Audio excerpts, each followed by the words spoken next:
Alors bonjour à toutes et à tous, bienvenue sur dailyfx.fr, bienvenue au point de marché Wall Street Insider. Vincent Gann pour vous retrouver cet après-midi et suivre la publication de l'estimation finale des indicateurs économiques avancés aux États-Unis, les indices très respectés de market PMI dans le secteur des services. Je reviendrai notamment sur la dimension manufacturière dont nous avons pris connaissance la semaine dernière et qui a plutôt soutenu le dollar américain. Alors ça a été assez particulier parce que le chiffre de l'ISM, le PMI proposé par l'ISM était plutôt décevant, mais celui de Markit était au plus haut depuis un certain nombre d'années. D'ailleurs, c'est le chiffre de Markit qui s'est imposé. Cet après-midi, l'estimation finale dans le secteur des services.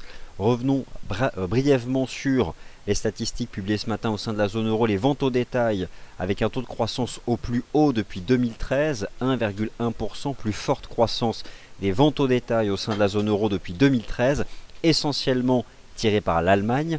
Nous avons pris connaissance, et vous prenez connaissance de l'avertissement légal pendant mon introduction fondamentale. Nous avons pris connaissance à 14h15 des chiffres du marché du travail aux États-Unis selon l'ADP.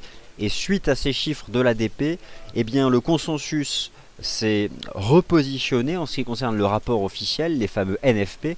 Mais a priori, la plupart des banques d'investissement n'ont pas modifié leurs anticipations de création d'emplois aux États-Unis au mois de février. Le consensus anticipe toujours environ 215 000 à 220 000 créations d'emplois aux États-Unis au mois de février, des chiffres globalement solides qui soutiennent donc le dollar américain. Voilà pour l'introduction fondamentale et naturellement nous suivrons à 16h la publication des taux d'intérêt de la Banque centrale du Canada avec un consensus qui envisage une stabilité de la politique monétaire au Canada, dans le sillage d'ailleurs de statistiques canadiennes au titre du 4e trimestre qui ont été finalement mieux que le consensus. Avertissement légal, présentation à titre purement indicatif, et si vous cherchez ici des conseils d'investissement, eh bien ce n'est pas ce que vous trouverez. Alors parlons peu, parlons bien, venons-en donc au graphique. Je vais revenir sur tous les graphiques dont j'ai parlé hier. Je ne manquerai pas de parler notamment par exemple du GBP NZD qui casse un support à 2,0310, mais c'était un niveau de support intermédiaire. Alors forcément, une stratégie d'achat de ce support était un échec, mais c'était un support, le stop était 20 pips en dessous, donc d'une certaine façon, perte extrêmement mesurée, limitée finalement à l'écart entre précisément le niveau du support à 2,0310 et un stop de 20 à 30 pips. Cependant, nous allons voir que le marché arrive cette fois-ci au contact d'un niveau très important à 2 dollars néo-zélandais, dont je vous reparlerai.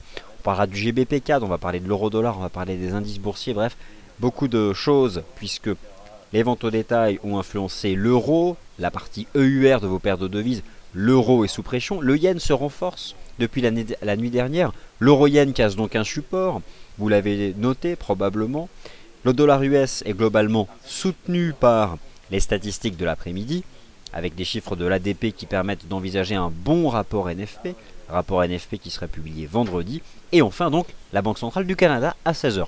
Voilà chers auditeurs, ce pourquoi nous sommes toutes et tous rassemblés ici cet après-midi. N'hésitez pas à laisser des commentaires pendant cette présentation, à partager des graphiques et je lirai dans un second temps vos questions. Commençons par l'euro-dollar. Alors tout d'abord, il n'y a pas de divergence haussière de momentum.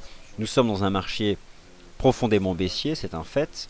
Je reviens rapidement sur ce que j'ai dit ce matin. Le signal de vente a été donné le 26 février, signal de vente donné la semaine dernière, essentiellement parce que la partie USD s'est renforcée. C'est désormais la partie euro qui est sous pression, en dépit d'ailleurs de ventes au détail au plus fort niveau depuis l'année 2013 au sein de la zone euro. Peu importe, le marché se positionne en amont de la décision de politique monétaire de la Banque Centrale Européenne qui sera prise demain.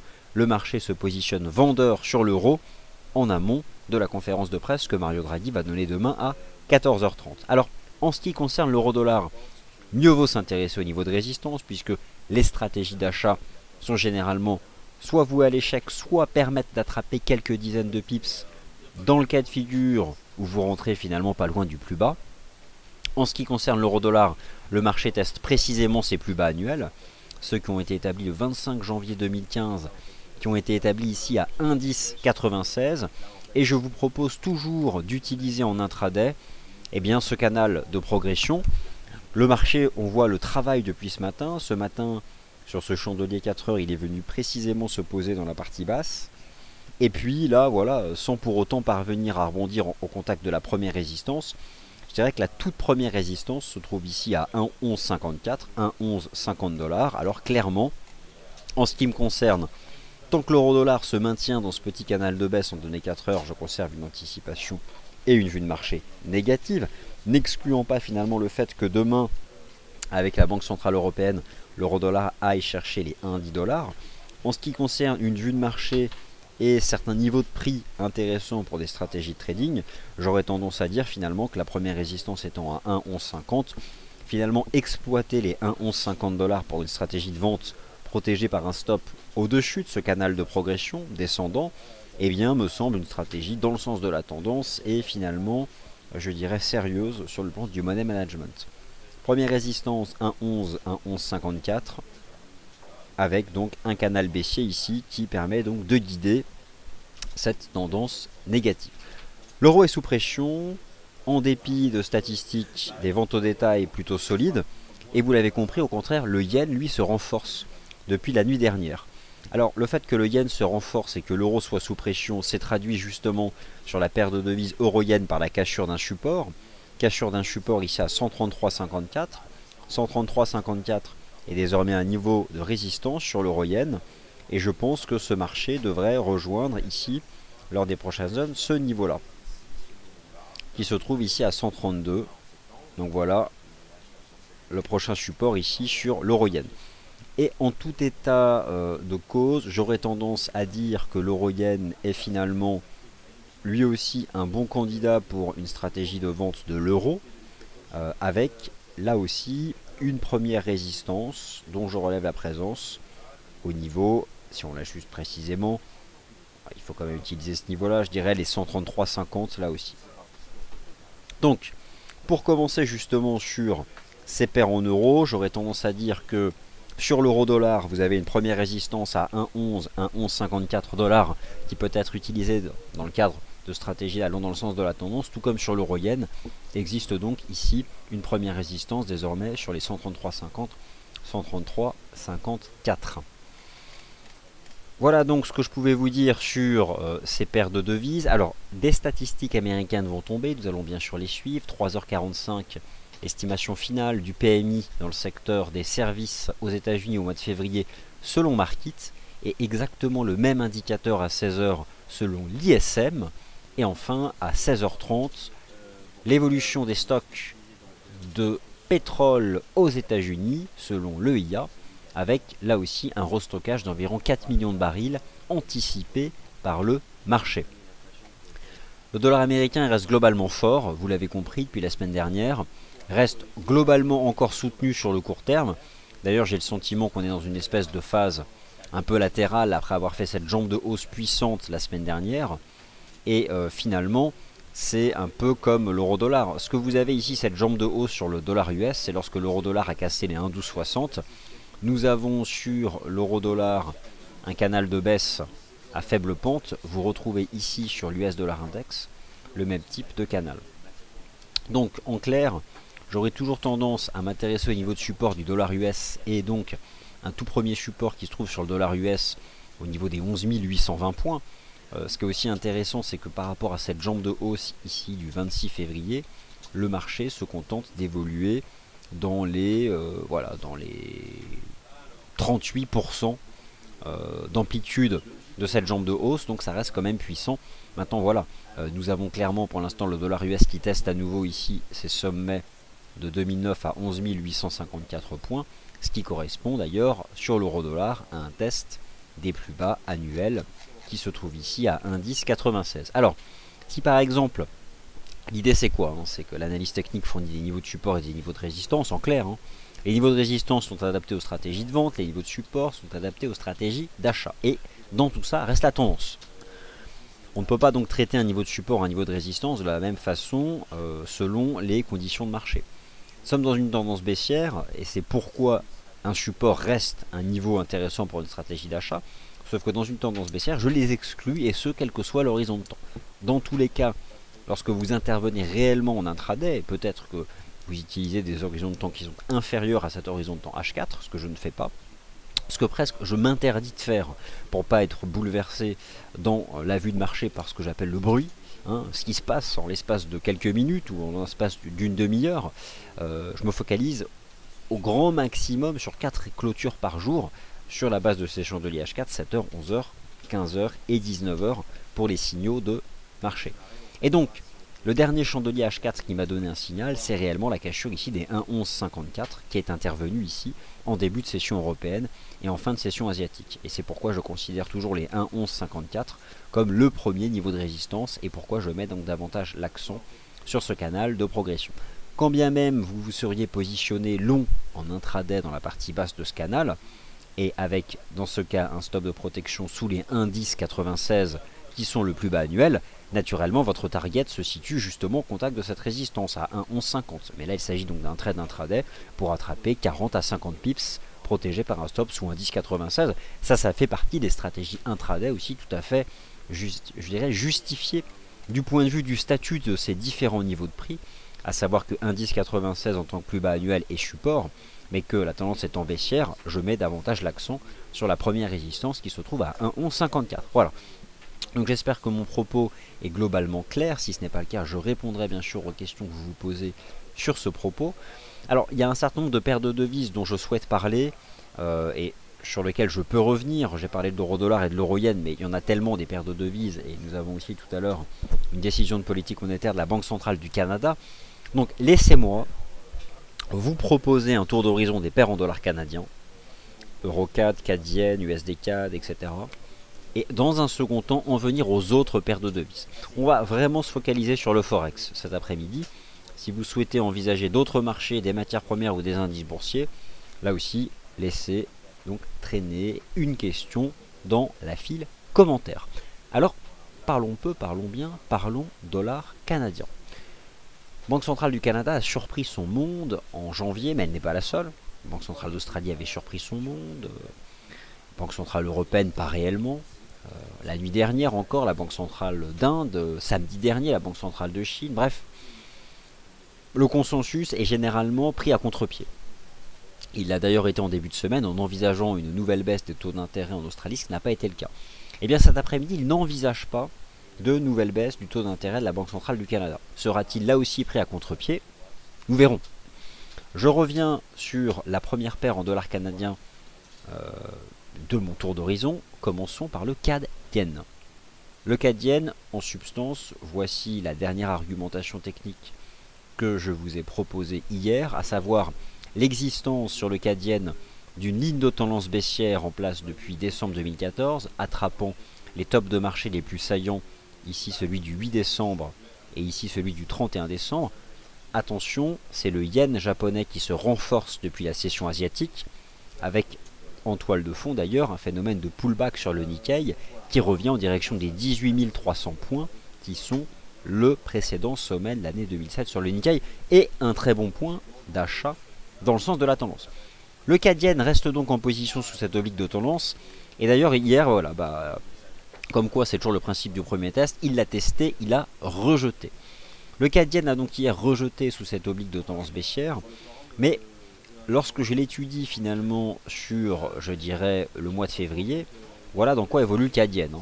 Cette espèce de range ici, range horizontale, restant en position sous cette oblique, et tant que ce sera le cas, je privilégie finalement un retour en direction du premier support ici à 95,13, mais on peut tout à fait envisager, et sous cette oblique, un nouveau retour en direction des 94,16. En tout cas, prenons l'exemple d'une stratégie de trading qui sont, je vous le rappelle, à votre discrétion au même titre que le money management, mais en quoi ici l'analyse technique permettait d'agir?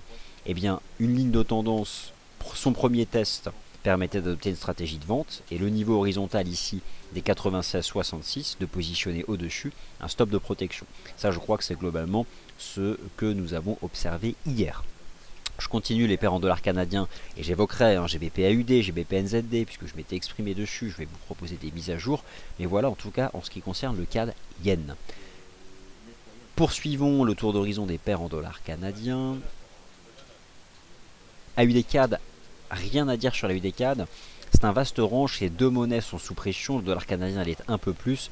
Sur le plan de l'analyse technique, c'est extrêmement difficile d'envisager quelque chose sur cette paire de devises. Je ne m'attarderai donc pas sur l'AU des CAD.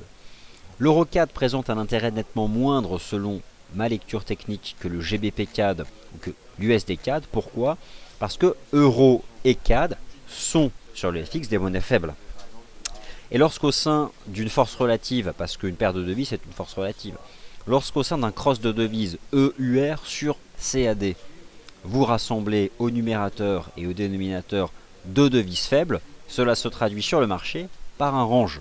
Et un range sacrément volatile sur l'Eurocad, extrêmement difficile à attraper. Un range d'environ 1,37, 1,44, un range d'environ 700 pips, avec des phases de contre-pied allant dans tous les sens. Clairement, l'Eurocad est typiquement la paire de devises sur laquelle j'invite à simplement s'éloigner, voire à ne pas faire apparaître sur sa plateforme. Dans tous les cas, le dernier signal de trading qui a été donné a été un signal plutôt vendeur pour l'euro. C'était le 26 février la cassure des 1,4078, suivi d'un pullback. Et nous avons ce matin, puisque l'euro était sous pression, cassé un nouveau support, ici à 1,3970. Donc ça c'est à fait, un nouveau support a été cassé ici à 1,3970. Mais cet après-midi, si le dollar canadien devait subir les conséquences du positionnement de la Banque centrale du Canada, nous pourrions avoir un rebond. Donc honnêtement, il n'y a vraiment aucun niveau réellement attractif ici à attraper. J'ai une première résistance à 1,3977, là on forme un support sur les 1,39. C'est vraiment extrêmement compliqué, je trouve, de se positionner vis-à-vis ici de cette paire de devises Eurocad. Moi, si vous voulez, je cherche des points d'entrée sur les paires ayant en devise de contrepartie le CAD. Mais l'Eurocad, je préfère l'exclure. Pourquoi? Parce que la partie EUR est au moins aussi faible que la partie CAD. Ok. Donc, le CAD Yen présente un intérêt vendeur, vous l'avez compris, sous l'oblique de tendance baissière, jusqu'à ce que cette dernière soit franchie à la hausse. Si un jour elle est franchie à la hausse et que le marché franchit les 96,60, c'est terminé. Mais le timing était clairement hier pour le CAD Yen, avec le premier test de cette oblique de tendance. L'Eurocad ne présente selon moi finalement que faible intérêt sur le plan d'analyse technique. J'en viens maintenant au GBP CAD et à l'USD CAD. Je cherche sur ces paires de devises GBP CAD et USD CAD des points d'entrée dans le sens de la tendance haussière. Et l'idée serait d'exploiter aujourd'hui, je dirais, dans un premier temps, un phénomène plutôt positif en faveur du CAD, permettant à ces paires de devises de revenir sur support pour les prendre dans le sens de la tendance. Voilà en l'état la façon dont je vois les choses ici, notamment sur le GBP CAD, depuis la cassure des précédents sommets annuels qui font désormais des 1,8670, un niveau de support majeur sur le GBP CAD. Alors, là ce qui me plaît sur le GBP CAD sur le très court terme, c'est donc que le marché vous propose ici la matérialisation de cette oblique de tendance haussière. Nous dérivons à plat. Hier il a été sous pression le GBP CAD, mais je tire mon chapeau à un auditeur qui était présent hier dans cette même émission, a tenu le support des 1,91, permettant d'envisager un pullback en direction des 1,92, une centaine de pips. J'aurais tendance cet après-midi à vraiment la mettre sous très haute surveillance, cette paire de devises, et notamment si elle devait à nouveau tester cette zone-là. Donc on peut envisager ici une structure en drapeau ou en wedge. En tout cas, voilà, le fait que le marché vienne tester pour la première fois cette ligne de tendance haussière m'intéresse. Pourquoi? J'applique exactement le même principe technique que sur le CAD Yen. Regardez le CAD Yen. Une ligne de tendance existe dès lors que deux points permettent d'en tracer une. Un point, deux points.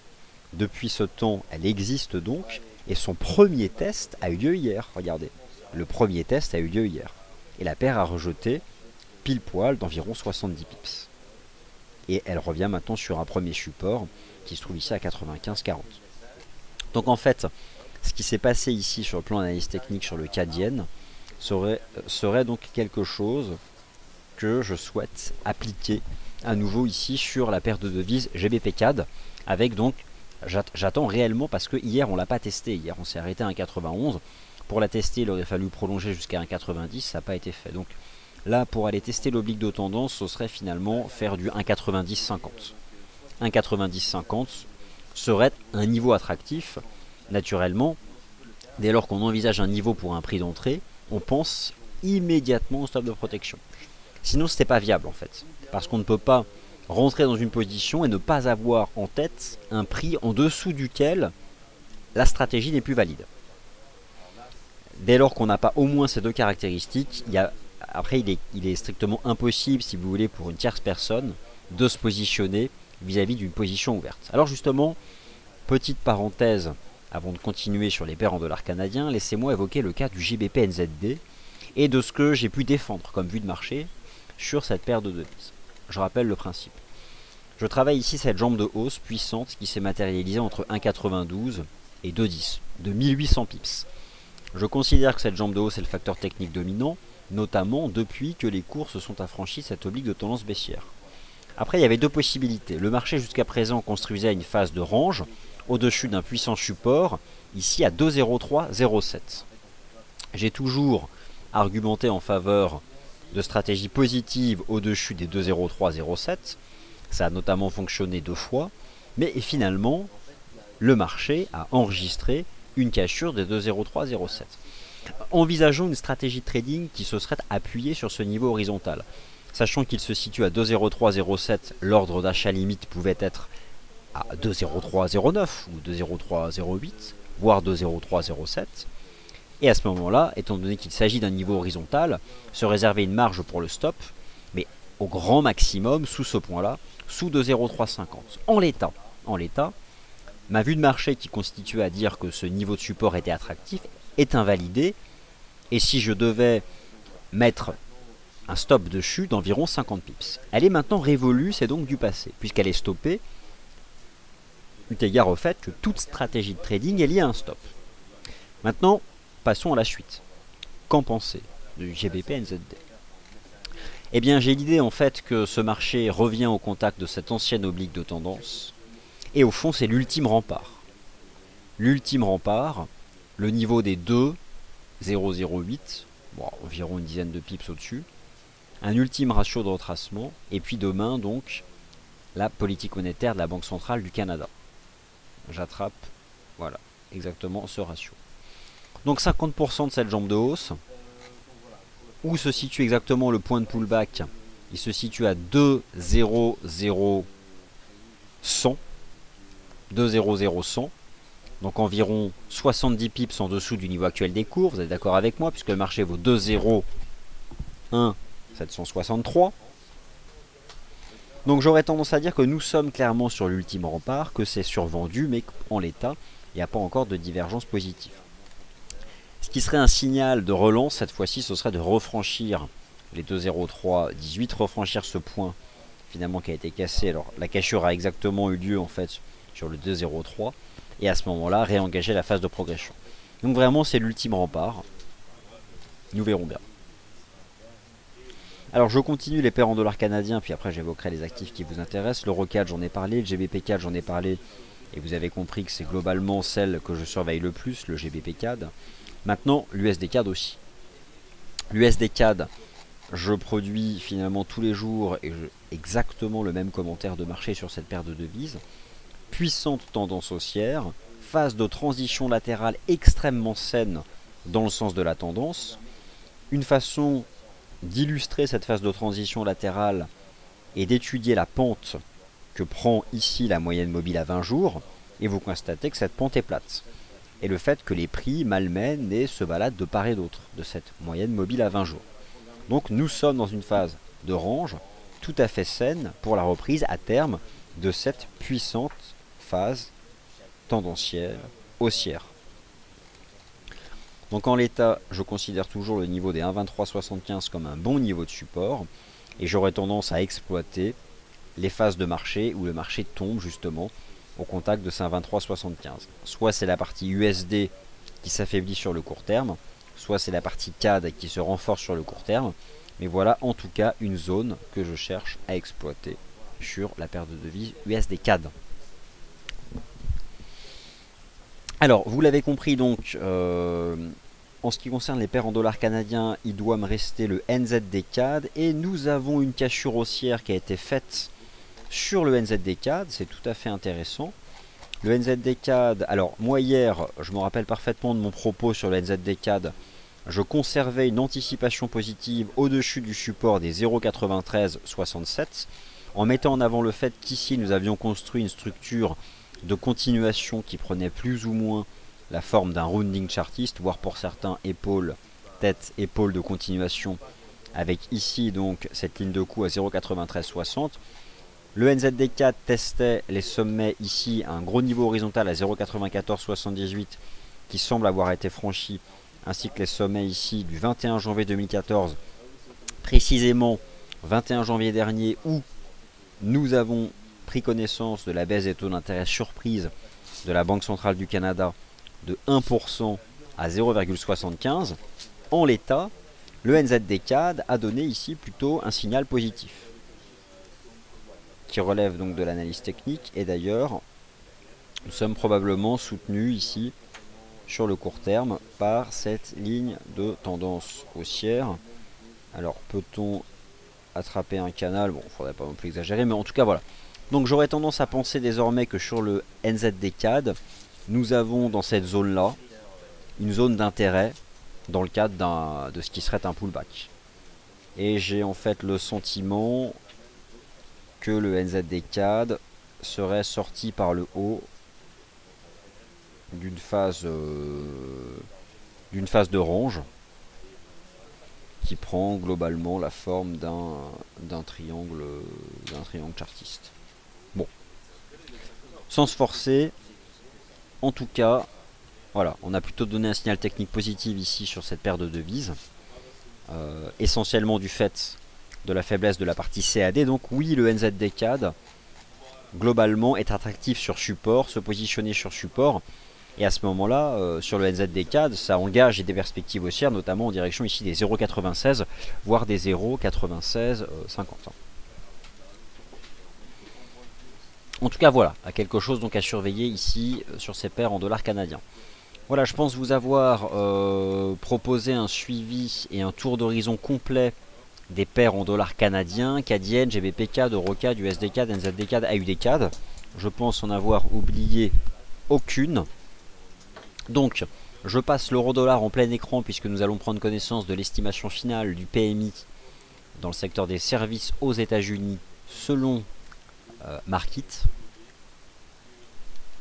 Et ensuite, je vais répondre à vos questions sur ces paires en dollars canadiens et puis je vais répondre à vos questions sur d'autres actifs. Hein, puisque des paires de devises, il y en a une quantité, des indices boursiers aussi, voire des matières premières si ils vous intéressent.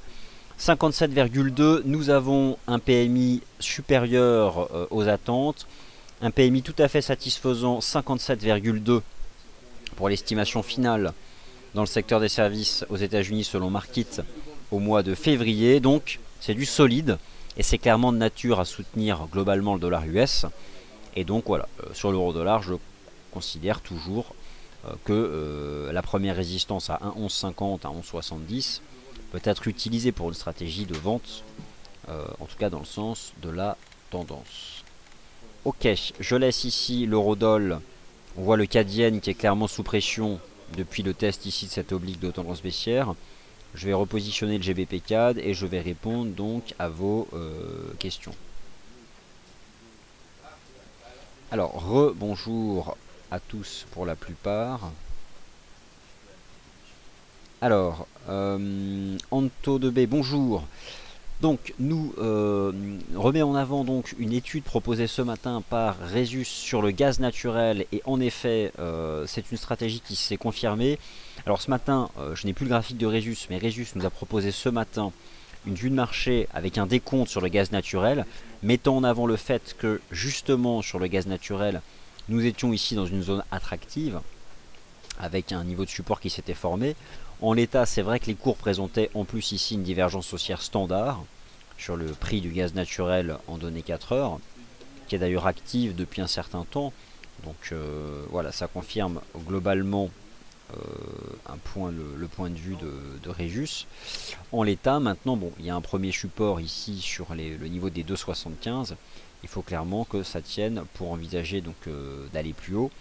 Mais voilà. En effet, ça confirme donc plus ou moins l'anticipation en tendance dont Resus nous a parlé ce matin, bon, sans que ce soit non plus transcendantal, mais en tout cas, voilà. Alors, Anto 2B, un graphique justement que vous nous proposez. Alors, un graphique du gaz naturel, justement, donc, euh, voilà, avec ce support donc à 2,60 et en effet donc la possibilité finalement de revoir les cours du gaz naturel revenir ici. Merci pour ce graphique en direction donc du niveau des 3. Donc je reviens sur le prix du gaz naturel, mais l'idée ce serait de voir le marché revenir tenter de tester les 3, pourquoi pas. D'après l'étude du momentum, c'est en effet quelque chose qui est tout à fait envisageable sur le court terme et avec un tout premier support qui se trouve ici à 2,75.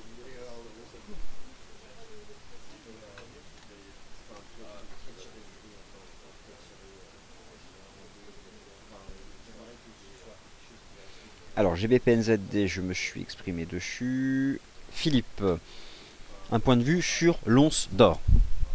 Alors, ok, un point de vue sur l'once d'or. Alors, l'once d'or, je vais concrètement vous répéter ce que j'ai dit ce matin, mais en version plus rapide. Un marché très incertain depuis le début de l'année. Pourquoi? Prenons le début de l'année. Où se situe le début de l'année? Je vais vous le positionner en utilisant cette ligne. Voilà. Donc, l'année commence... Voilà, nous avons commencé l'année le 1er janvier. Hein. Arrêtez-moi si je dis une bêtise. Voilà où a commencé l'année. Alors impeccable. Nous avons donc sur ce graphique de l'once d'or ici, en données 4 heures, la première séance de l'année. En l'état, quel message nous donne l'once d'or? Je vais déplacer ça, qu'on y voit un peu plus clair. En l'état, quel message nous donne l'once d'or depuis le 1er janvier? Nous avons une jambe de hausse en janvier. L'once d'or a arrêté de s'apprécier le lendemain de l'annonce par la Banque Centrale Européenne de l'engagement d'un programme de quantitative easing et jambe de baisse en février. En l'état, il n'y a pas de positionnement fondamental vis-à-vis de l'once d'or. J'ai presque même envie de dire qu'en février, il y a eu un arbitrage très marqué et probablement une sortie de liquidité en faveur des actions. Les actions sont, depuis le début de l'année, le marché actions, le marché qui attire les capitaux dans leur grande majorité, et les liquidités, on est allé les chercher là où elles étaient disponibles. En particulier toutes celles qui se sont investies à tort, donc sur l'once d'or, lors des 3 premières semaines de janvier. Au final, une jambe de hausse en janvier, une jambe de baisse en février, une ligne de tendance haussière en place depuis le 7 novembre, une ligne de tendance baissière en place depuis le 22 janvier, et sur le court terme, un range que je délimiterai entre 1200 et 1220 dollars. Ici sur l'once d'or. En réalité, l'oblique, elle passe davantage ici. Elle passe sur les 1195. Donc un range entre 1195 et 1220 dollars. Il y a donc un range de 25 dollars. Les fondamentaux ne militent pas en faveur d'une appréciation de l'once d'or, vous l'avez compris, cette année. Et c'est quelque chose que mon collègue Adrien, je pense, vous a expliqué hier soir. En l'état, c'est un marché qui s'est neutralisé. Vous avez un biais, parce qu'il va falloir avoir un biais, ou si vous n'avez pas de biais, simplement mettre à profit les bornes de trading. On peut parfaitement envisager des stratégies d'achat sur support, tout comme des stratégies de vente sous résistance. Mais regardez un peu comme la compression se réduit. Elle devient de plus en plus étroite, c'est-à-dire qu'elle ne va plus être entre 1195 et 1220 dollars, mais de plus en plus emprisonnée entre cette oblique de tendance baissière et cette oblique de tendance haussière. Et donc ici vous avez un rappel du début de l'année. Donc voilà dans quoi et dans quelle compression se situe ici le XAU USD actuellement. Et j'aurais tendance davantage à mettre à profit les niveaux de résistance pour des stratégies de vente en partant du principe que les statistiques américaines sont globalement solides. Des statistiques américaines solides sont négatifs pour les métaux précieux, car des statistiques américaines solides renforcent la proximité temporelle d'une première hausse des taux d'intérêt par la Réserve fédérale des États-Unis. Des statistiques américaines solides renforcent la force de la partie USD, met la pression sur les métaux précieux, et dès lors qu'elle renforce la partie USD, continue aussi clairement de mettre la pression sur la paire euro-dollar, dont je vous rappelle la première résistance qui se trouve à 1,1150 $. Alors je vais continuer de répondre à vos questions. Alors, ok, alors les indices, on va en parler dans un second temps. Ok, les indices, en effet, le SP et le DO sont dans des consolidations, tout comme les actions européennes. C'est une semaine de consolidation, hein, avec un écart à la moyenne excessif cette semaine, que j'ai tenté donc d'expliquer ce matin lors du morning meeting. Question de visiteurs, pourquoi y a-t-il deux statistiques de PMI? Alors, bonne question, enfin il n'y a pas de mauvaise question, hein, mais question intéressante. Le PMI c'est quoi? C'est le Purchasing Manager Index. Pardonnez-moi l'accent. L'indice de confiance des directeurs d'achat. Dans une entreprise, un directeur d'achat, il est obligé de se projeter, hein, pour accumuler justement des stocks permettant de produire les biens. Donc forcément, il se base sur des anticipations d'activité. C'est pourquoi nous sondons ces agents économiques clés dans l'entreprise. L'ISM propose un indice PMI, c'est une institution américaine. Markit, entreprise privée, propose aussi son propre indice PMI. À 15h45, vous avez donc le PMI de Markit. Et à 16h, vous avez le PMI de l'ISM, l'Institut for Supply Management aux États-Unis, ISM. C'est tout simplement donc une institution américaine. Donc ce sont deux mêmes indicateurs, mais reportés par des institutions tout simplement différentes. Ok ? Donc globalement, les statistiques US, elles sont tout à fait solides et je ne suis pas du tout étonné là de voir le dollar américain se renforcer et de voir l'euro-dollar rester sous résistance. Attention parce qu'en cours de clôture, l'euro-dollar fait des nouveaux plus bas. Hein. Regardez en cours de clôture. En cours de clôture, on a donné un signal de vente ce matin en cassant les 1,1154. Donc en l'état, le gros signal de vente en cours de clôture ici sur l'euro-dollar a déjà été donné. D'une certaine façon, le plus bas ici, certes c'est un niveau de support, mais il y a un risque qu'avec justement la Banque Centrale Européenne, d'ici demain, on aille faire justement une incursion en dessous.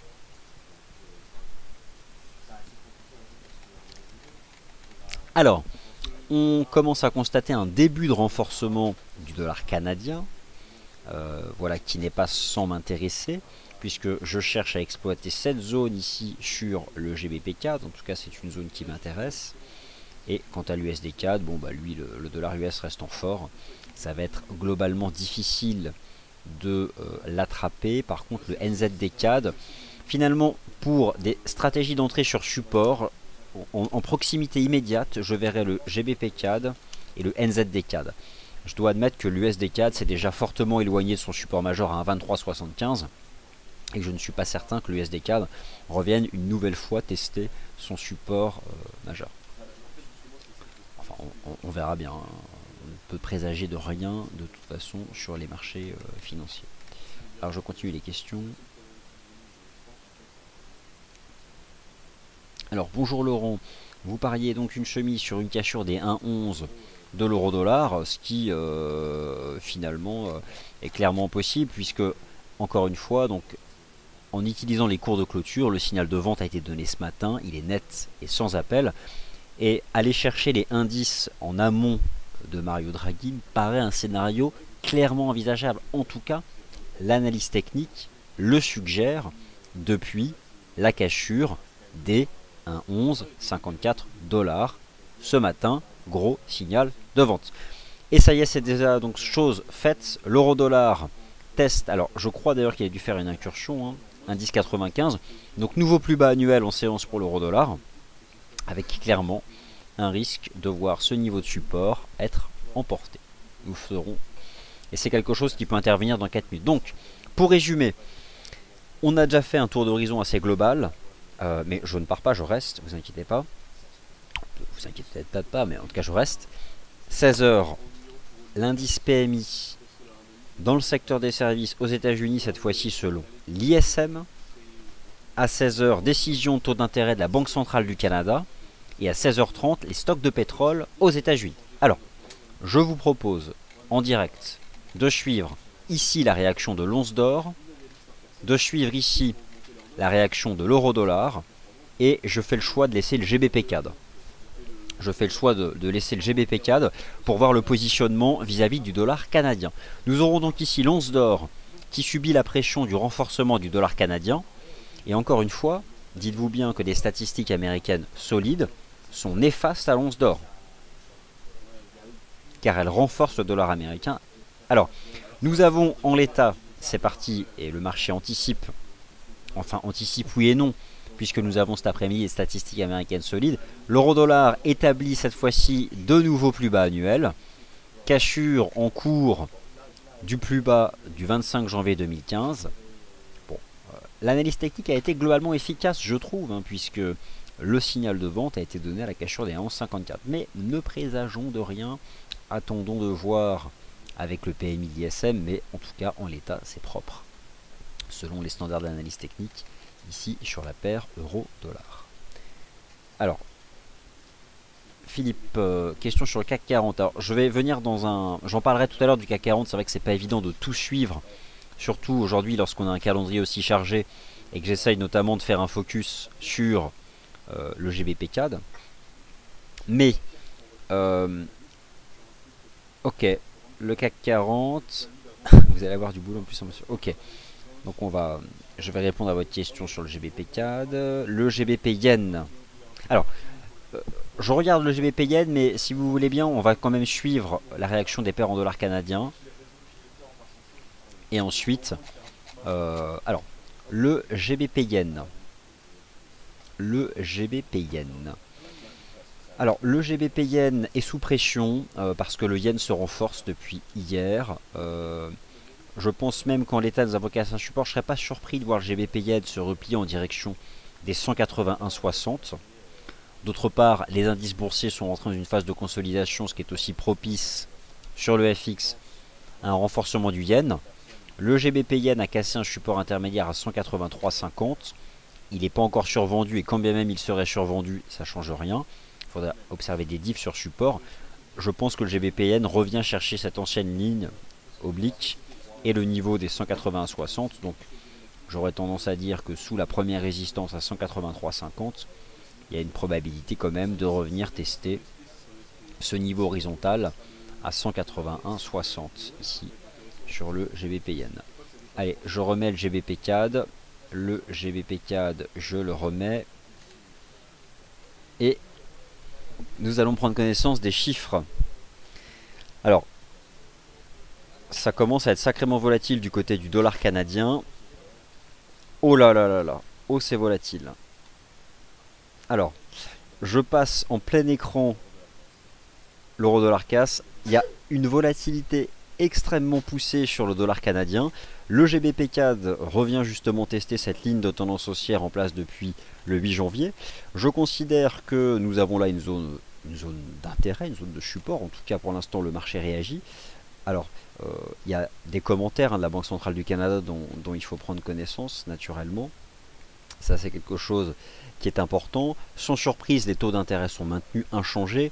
Le consensus était donc dans le vrai en ce qui concerne les anticipations monétaires vis-à-vis de la Banque centrale du Canada. Cette décision monétaire est désormais connue. Revenons donc à nos graphiques et envisageons à nouveau des stratégies.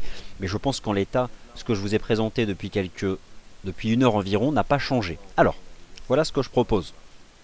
À titre indicatif, naturellement. L'USD CAD, plus que jamais, profiter des renforcements du dollar canadien pour exploiter des niveaux de support ici. Je pense qu'un retour de l'USD CAD au contact des 1,2375 serait une opportunité de se positionner dans le sens de la tendance. Donc, je n'ai pas changé d'opinion et je confirme ma vue de marché sur l'USD CAD avec une zone d'intérêt massive à 1,2375 dans le sens de la tendance. Le NZD CAD, je pense, est en train d'effectuer un pullback. Je pense que le NZD CAD effectue un pullback. Nous revenons chercher ici donc le sommet du 21 janvier 2015. 21 janvier 2015. Alors voilà. Je pense que là, nous avons sur le NZD CAD un pullback à exploiter. En tout cas, à ce moment-là, si le NZD CAD vous intéresse sur le niveau de support qui est en train actuellement de tester, le money management se gère de la façon suivante. On peut utiliser ici cette ligne de tendance haussière pour positionner un stop de protection en dessous. Donc j'aurais tendance clairement à vouloir utiliser la zone de prix que teste actuellement le NZD CAD pour envisager une stratégie positive. Donc dans cette zone-là, clairement, je pense que nous avons ici une zone d'attrait pour une stratégie positive sur le NZD CAD. Je reviens sur l'EuroCAD et le GBP CAD. Alors, Le GBP CAD, nous y sommes, j'ai envie de dire, hein. Le fameux premier test. Alors, nous verrons bien si le marché décide de s'y arrêter ou pas. Mais voilà, nous sommes... Alors, nous ne l'avons pas encore fait précisément. Mais voilà donc le GBP CAD qui revient pour la première fois tester cette ligne de tendance haussière qui existe depuis le 20 janvier. C'est un niveau de support. Dès lors qu'il vous intéresse, le stop de protection est positionné sous les 1,8985. Si ce niveau de support oblique sur le GBP CAD vous intéresse, je répète donc que le stop de protection se place sous ici ce niveau de prix horizontal, sous les plus bas du 17 février. Je considère donc que nous avons ici une opportunité à ne pas ignorer sur le GBP CAD dans le sens de la tendance haussière. Quant à l'euro-dollar, il est de toute façon clairement sous pression et je persiste et je signe. Je ne m'intéresse sur l'euro-dollar qu'au niveau de résistance dans le sens de la tendance baissière. Quant à l'once d'or, UTETA, alors le PMI selon l'ISM est aussi très solide, 56,9. Donc nous avons des statistiques américaines qui sont cet après-midi très solides et qui permettent, je pense, d'anticiper un bon rapport NFP aux États-Unis. Le risque à terme de l'once d'or est clairement à une cassure des 1195. Le risque clairement sur l'once d'or est à une résolution baissière de ce range. Et alors là, clairement, ce serait pour l'once d'or revoir ici le niveau des 1166. Mais pour le moment, sur l'once d'or, le signal n'est donc pas donné. Donc voilà, je pense que là, en l'état, il y a un support sur le GBP CAD qu'on peut utiliser dans le sens de la tendance et un support sur le NZD CAD, moins convaincant que le GBP CAD, mais regardez, c'est le niveau des 94,44, le sommet du 21 janvier 2015 que j'avais figuré ici en pointillé. Pour le moment, nous avons une réaction positive du NZD CAD. Quant à l'eurodoll, ça reste fermement vendeur sous la première résistance à 1,1150 $.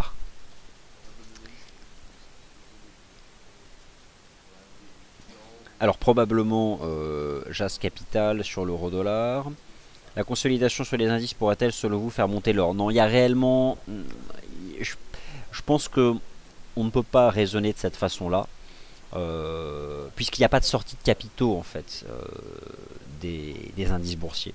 Au contraire, ces phases de consolidation sont exploitées pour un repositionnement. D'autre part, la poursuite de la dépréciation du taux de change de l'euro sur le FX est clairement de nature à terme à...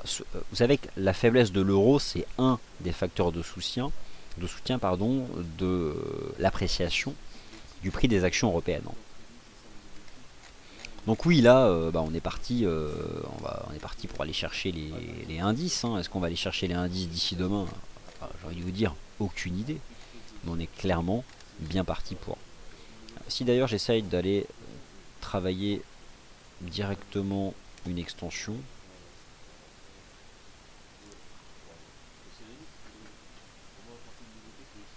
je vais l'attraper le plus haut, mais j'aurai à ce moment-là une toute première résistance immédiate à 1,1128 qui a d'ailleurs été cassée, et là j'aurai donc un objectif immédiat à 1,1056 ici sur l'eurodoll, ce qui ferait donc un objectif de cours immédiat sur la paire euro-dollar à 1,1056 $, quelque chose que l'euro-dollar est tout à fait susceptible d'aller chercher ici dans l'après-midi. Bon, beaucoup de recul avec des extensions intraday, et en tout cas pour essayer de trouver un repère, c'est quelque chose qui me paraît envisageable ici sur les cours de la paire à aller chercher sur l'euro-dollar le niveau donc des 1,1056. Alors, je vais continuer de répondre à vos questions.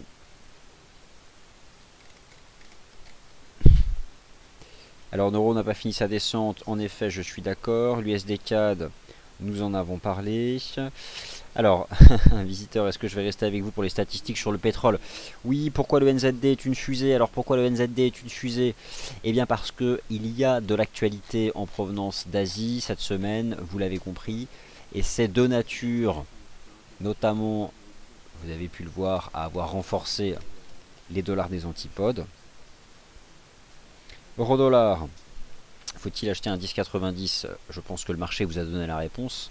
Non, puisque le marché est déjà 20 pips en dessous.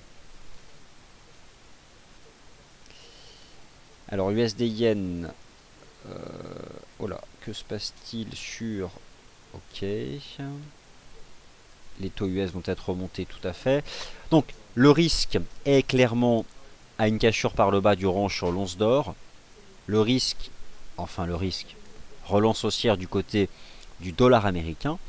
Le dollar canadien se renforce suite à cette décision de politique monétaire, mais j'aurais tendance à me concentrer sur des niveaux de support et notamment cette ligne de tendance haussière sur le GBP CAD. Pour le principe du premier test, elle passe exactement à combien? À 1,9035. Elle passe précisément à 1,90. Bon, c'est du chartisme, hein, il y a des limites. 1,9035, 1,9040. À ce moment-là, protégé donc par un stop de protection sous les 1,8985. Parce que si ça casse, eh bien le marché effectuera un pullback en direction de son support majeur à 1,8670. Alors là, c'est du lourd, hein, si vous me permettez l'expression. C'est tout simplement le précédent top de 2014. Mais en l'état, tant que cette ligne de tendance tient, j'aurais tendance à considérer justement qu'il s'agit du premier support, environ donc une trentaine de pips en dessous du niveau actuel des cours. Alors l'USD CAD, bah écoutez, l'USD CAD, voilà, moi je conserve une vue de marché positive au-dessus du support à 1,2375. Il faut, alors, c'est pas certain qu'on y retourne. Si vous souhaitez clairement, il y a probablement une ligne chartiste ici, éventuellement intéressante. On pourrait avoir ce type de petit canal ici sur l'USD4. Donc éventuellement considérer que nous avons en fait sur les 1,2450 déjà un niveau de support. Et c'est clairement un niveau de support intermédiaire. Moi vraiment la zone qui me plaît ce sont les 1,2378. Hein. Ça a déjà été testé à 1, 2, 3, 4, 5 reprises. En fait ici c'est pas un test puisque c'était la première. Le test c'était le premier test, second test, troisième test et nous avons eu ici le quatrième test. Alors est-ce que nous allons avoir un cinquième test ici après sur l'USD CAD? Ça c'est une excellente question. Ce sont les limites du travail de prévision de marché. Voilà, alors j'ai essayé d'évoquer en l'espace d'une heure un certain nombre d'actifs. Maintenant nous avons en effet devant nous la publication des stocks de pétrole aux États-Unis. Je vous rappelle que la semaine dernière, sur un rythme hebdomadaire, on a eu un restockage extrêmement élevé qui a eu tendance à créer de la pression sur le WTI. Nous pourrions d'ailleurs tout à l'heure avoir à nouveau de bons chiffres de restockage sur les prix du pétrole. Si cela mettait la pression sur le prix de l'US Oil, clairement nous aurions un facteur de faiblesse pour le CAD, mais qui serait lié cette fois-ci à des statistiques énergétiques. À voir donc, ça se jouera tout à l'heure. Pour le moment, le cours du WTI teste une résistance, un niveau de prix horizontal ici à 51,18, mais qui se confond surtout avec la moyenne mobile à 20 jours. Mais pour l'instant, les cours de WTI testent cette résistance sur les 51,15. Et le Brent est plutôt sous pression. Il y a quand même un risque de voir le Brent se replier en direction de la partie basse de son range à 58,50. Ces deux marchés sont dans des phases de transition latérale. Alors par contre, on a ici une ligne de tendance. Ouais. Éventuellement une ligne de tendance. Alors voir pourquoi pas pour certains. Peut-être que pour certains, nous pouvons y voir une forme chartiste particulière, mais sans exagérer, j'y verrai simplement un range. L'analyse technique suggère plutôt sur le court terme un repli en direction ici des 58,50 et là clairement sous les 51,15 plutôt un repli. Mais bon, je veux dire tout va dépendre des chiffres, des stocks. Voilà, je vous remercie d'avoir assisté à ce point de marché. Je vais suivre la publication des stocks de pétrole à 16h30 et je les commenterai via Twitter. Donc vous verrez mes commentaires depuis Real Time News, notre page News en temps réel, actualité en temps réel. Si vous ne connaissez pas cette page, je vous en donne le lien. Vous vous positionnez ici. C'est cette page-là. News en temps réel qui rassemble les tweets de DailyFX, d'Adrian, Raymond et de moi-même, Vincent Gann. Et c'est donc dans cette section que nous nous exprimerons tout à l'heure en direct à 16h30. Merci à toutes et à tous d'avoir été attentifs et en ce qui me concerne, je vous retrouve de vive voix demain après-midi pour l'émission Wall Street Insider et le suivi en direct de la Banque Centrale Européenne. Merci beaucoup.